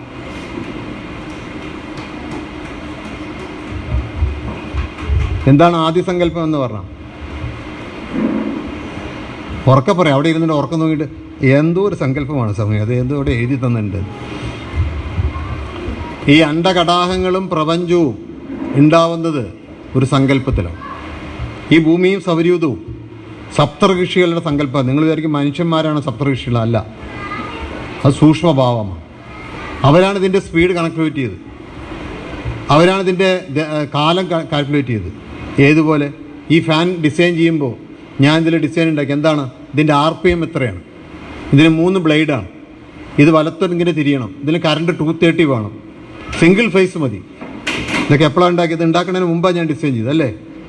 എന്നിട്ടാണ് ഞാനത് ഉണ്ടാക്കിയത്. അപ്പോൾ ബ്ലേഡിൻ്റെ കനം, ബ്ലേഡിൻ്റെ നീളം, ബ്ലേഡിൽ എത്ര സ്ക്രൂ ടൈറ്റ് ചെയ്യണം, ഇതൊക്കെ എപ്പോഴാണ് ഞാൻ ചെയ്തത്? എൻ്റെ ഡിസൈനിലാണ് ഞാൻ ചെയ്തത്. ഇതേപോലെ ഈ ഭൂമിയുടെ ഒരു ഡിസൈൻ ഉണ്ടായിരുന്നു. ഈ ഭൂമി എത്ര സ്പീഡ് പോകും, വ്യാഴം എത്ര സ്പീഡ് പോകും, സൂര്യൻ എത്ര തപോബലമുണ്ട്, അല്ലെങ്കിൽ സൂര്യനിൽ നിന്ന് വരുന്ന ഫ്യൂഷനിൽ നിന്ന് എത്ര പ്രകാശം വരും, മനുഷ്യനാകുമ്പോൾ എങ്ങനെയാണ്, മനുഷ്യൻ്റെ കാലാവധി എത്രയാണ്, ഈ മനുഷ്യൻ്റെ കാലാവധി കഴിയുമ്പോൾ വേറൊരു ജീവൻ എങ്ങനെ ഇവിടെ പ്രവർത്തിക്കും, ഇതൊക്കെ ഒരു സങ്കല്പത്തിലുണ്ടായതാണ്. അവരുടെ പ്ലാനിങ്ങാണ്. ഇങ്ങനെ സകല പ്ലാനിങ്ങുകളുടെയും ഒരു പ്ലാനിങ് സ്ഥലമുണ്ട്. അതിനെന്ത് വിളിക്കുക? ആദിസങ്കല്പം എന്ന് വിളിക്കുക. ആ സങ്കല്പത്തിൽ നിന്നാണ് നമ്മുടെ സൗരയൂഥം മാത്രമല്ല അണ്ടകടാഹങ്ങളുടെയും, നമ്മൾ വിചാരിക്കുന്ന സ്പീഡൊന്നുമല്ല, പല രീതിയിലുണ്ട്. അങ്ങനെ ഉണ്ടാവുന്ന സങ്കല്പങ്ങൾ ഉണ്ടാവുന്നു. അതിലാണ് ഗുരുവിൻ്റെ ജീവൻ പോയി നിൽക്കുന്നത്. അതാണ് ആ സങ്കല്പത്തിലാണ് നിൽക്കുന്നത്. ആ സങ്കല്പത്തിൻ്റെ ഒരു അംശമാണ് നമ്മളിവിടെ രാവിലെ എന്ത് ചെയ്യുന്നത്? സങ്കല്പം പറയുന്നില്ലേ അല്ലേ? ഇതിലൂടെയാണ് നമ്മൾ ഇന്ന് കാണുന്ന സകല മഹാത്മാക്കളെയും അവർക്ക് ജനിക്കാനുള്ള ഒരു അവസരം ഉണ്ടാക്കും. അതാണ് ഈ പരമ്പരയുടെ പ്രാധാന്യം. എന്താണ് ഗുരു പറഞ്ഞത്? നിങ്ങൾ കാണാത്തതും നിങ്ങൾ അറിയാത്തതും നിങ്ങൾ ഒരിക്കലും കേട്ടുകേൾവില്ലാത്ത എത്രയോ മഹാത്മാക്കൾ സൂക്ഷ്മത്തിൽ ജനിക്കാനായി കാത്തു നിൽക്കുന്നുണ്ട്. അവർക്ക് എന്തില്ല? നല്ല മാതാപിതാക്കളില്ല. അപ്പം നമ്മളോട് ഇവിടെ ഇരിക്കുന്ന ആരെങ്കിലും അല്ലേ, രാമകൃഷ്ണനോട് പറയാണ്, ഭയങ്കര ചതുപ്പ് നിലയായൊരു സ്ഥലത്ത് ഒരു വീട് കെട്ടി താമസിക്കണം, ചതുപ്പിലൂടെ ഇറങ്ങി നടന്ന് വീട്ടിൽ കയറിക്കോളാൻ പറഞ്ഞാൽ രാമകൃഷ്ണൻ എന്ത് പറയും? നീ കയ്യിൽ വെച്ചോളാൻ പറയും. റോഡ് സൈഡിലേക്ക് നല്ല സ്ഥലമുണ്ട്, ഞാൻ അവിടെ വീട് കെട്ടിക്കോളാൻ പറയുമില്ലേ? ഇതേപോലെയാണ് അത്ര സൂക്ഷ്മത്തിൽ നിൽക്കുന്ന, അതിശക്തന്മാരായി നിൽക്കുന്ന, സൂക്ഷ്മഭാവത്തിൽ നിൽക്കുന്ന ജീവാത്മാക്കൾ എന്ത് ചെയ്യില്ല? നമ്മുടെ ഒന്ന് ജനിക്കുമോ? എന്താ കാരണം ജനിക്കാത്തതിൻ്റെ കാരണം? നമ്മൾ ജാതിയിലും മതത്തിലും ജാതകത്തിലും ദുർദേവതകളെ ആരാധിച്ചും ആ ധർമ്മത്തിലും ജീവിക്കുന്ന ഈ ചളിക്കുണ്ടിലേക്ക് അവർ വരുമോ? അവർ മാറി നിൽക്കും. ഇതാണ് ഋഷ്യയജ്ഞനെ നോക്കിയിട്ട് ശിശുപതി ഒരിക്കലും പറഞ്ഞത്. ഗുരുവും പറഞ്ഞതാണ്, നീ ജനിക്കാനായി എത്രയോ ദിവസങ്ങൾ ആര് എന്ത് ചെയ്തിട്ടുണ്ട്? ഗുരു സങ്കല്പിച്ചിട്ടുണ്ട്. ആശാ തരുൺ ബോസ് എന്ന് വിളിക്കുന്ന ആശയുടേതോടും ഗുരു പറഞ്ഞു, നീ വരാനായി ഞാൻ ഒരുപാട് സങ്കല്പം ചെയ്തിട്ടുണ്ട്, പാലക്കാട് വന്നിട്ട്. ഞങ്ങൾക്കറിയില്ല, പിന്നീടാണ് ഗുരു പറഞ്ഞു, പാലക്കാട് ഞാൻ ഇന്ന് കാലത്ത് അവിടെ വന്നിരുന്നു. ഈ കണ്ണൂർ വന്നിട്ടുണ്ട് ഗുരു. നിങ്ങൾക്കറിയോ, നിങ്ങളുടെയൊക്കെ കാലങ്ങൾക്ക് വളരെ മുമ്പ് കുഞ്ഞിക്കണ്ണൻ സാറോട് ചോദിച്ചാൽ പറഞ്ഞു തരും. അതിന് കാരണമുണ്ട്, അത് നമുക്കറിയില്ല. അങ്ങനെ ഓരോ ജീവാത്മാക്കളെയും ഈ നമ്മുടെ കുട്ടികളിൽ കൊണ്ടുവന്ന് ജനിപ്പിക്കാനാണ് ഗുരു വളരെ പ്ലാനിങ്ങിലാണ് കൊണ്ടുപോകുന്നത്. ഇതിനാണ് ഗുരു പറയുന്നത്, ആദ്യ സങ്കല്പത്തിൻ്റെ കർമ്മം നിങ്ങൾ ഏറ്റെടുക്കണം. ആ സങ്കല്പത്തിൻ്റെ ഒപ്പം നിങ്ങളിന്ന് പ്രവർത്തിച്ചാൽ. പാലക്കാട്ടിൽ ഒരു കല്യാണം നടത്താൻ പറഞ്ഞപ്പോൾ അവിടുത്തെ ആൾക്കാർക്ക് ജാതി കൊണ്ട് ചെറിയ പ്രശ്നം. ചെക്കനെ വിടാനും വയ്യ, ചെക്കനാണ് നല്ല ജോലി. എന്നാൽ ജാതി അറിയാത്തതുകൊണ്ട് ഒരു ഗീരിടൽ. അവസാനം ഗുരു പറഞ്ഞു, ഇത് നടക്കില്ല എന്നുണ്ടപ്പോൾ ഗുരു പറഞ്ഞു, അതൊന്നും വേണ്ട, അത് ഒഴിവാക്കി, നമുക്ക് വേറെ നോക്കാവോ. എന്നിട്ട് ഗുരു വളരെ വിഷമിച്ചിട്ട് ഇങ്ങനെ കൈ ഉരുട്ടിയിട്ട് പറഞ്ഞു, എടാ ഇവനൊക്കെ ജാതിയും ജാതകവും ഇതും കുടുംബവും നോക്കിയിട്ട് ഇവൻ കല്യാണം കഴിക്കാതിരുന്നാൽ, ഇതെല്ലാം നോക്കാതെ എൻ്റെ വാക്കനുസരിച്ച് ജീവിക്കുന്നവരെ കണ്ടോ, ഇവരുടെ കുടുംബത്തിൽ എച്ചിൽ പാത്രം കഴുകാൻ നിൻ്റെയൊക്കെ പേരക്കുട്ടി വരൂടാ, കണ്ടോ. ഏതുപോലെ ഇന്ന് നമ്മൾ പോകണില്ലേ എച്ചിൽ പാത്രം കഴുകാൻ? എവിടേക്കാണ് പോകണം? കാനഡയിലാണ്, അമേരിക്കയിലാണ്, ഫിൻലാൻഡിലാണ്, ന്യൂസിലാൻഡിലാണ്. എന്നിട്ട് ഇവിടെ അമ്മമാർ പറയണത് എന്താ അറിയോ, എൻ്റെ മകൻ USA-ലാണ്. ഞാൻ USA-യുടെ ആൾ ചോദിച്ചപ്പോൾ നമ്മൾ 4-ാം കിടക്കാരനാണ്. 1 ആരാ? വെള്ളക്കാരനാണ്. 2ാമത്തെ അവിടുത്തെ നീഗ്രോസാണ്. 3 യൂറോപ്യൻസാണ്. 4 ആരുള്ളൂ? ഇന്ത്യക്കാരുള്ളൂ.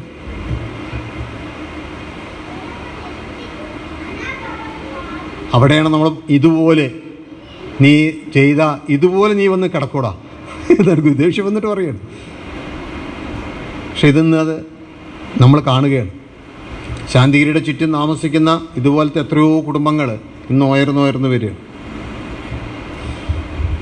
അതുപോലത്തെ ഒരു മഹാകർമ്മത്തിൻ്റെ പൂർത്തീകരണമാണ് മെയ് 6. അതുകൊണ്ടാണ് നമ്മളത് സർവമംഗള സുദിനമായി ആഘോഷിക്കുന്നത്. പലവരും ചോദിച്ചു നമ്മളോട്, സമാധി ദിവസങ്ങൾ നമ്മളെങ്ങനെ ആഘോഷിക്കുന്നത് എന്തിനാണ് ചോദിച്ചു അല്ലേ? ഗുരു പറഞ്ഞു, സമാധി എന്നല്ല നമ്മൾ പറയേണ്ടത്. എന്താണ്? ഈ ജീവൻ മറ്റൊരു പ്രകാശത്തിലേക്ക് ഉയർന്നു. അവിടെ നിന്നുകൊണ്ടാണ് പിന്നെ ഗുരു സൂക്ഷ്മം ശുദ്ധീകരിക്കുന്നത്.